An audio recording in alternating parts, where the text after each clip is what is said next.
So we're going to look at concentration versus time for zero, first, and second order. So you'll notice that if you do a zero order concentration versus time, it's a straight line because the concentration changing doesn't change the rate of the reactions. That's what zero order means. If you plot a first order reaction, the concentration versus time, you'll see that it steadily decreases, and there's this important thing called a half-life, and it's constant for a first order reaction.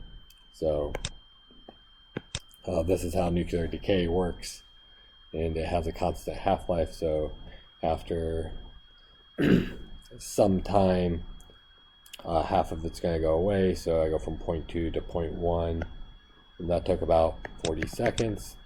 After another 40 seconds, I might be down to half the concentration again.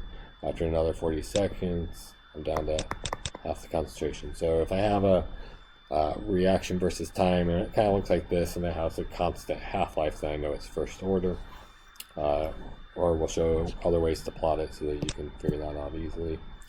Second order graph looks a lot like the first order graph, except for you'll notice that the half-life isn't constant. So it took about 40 seconds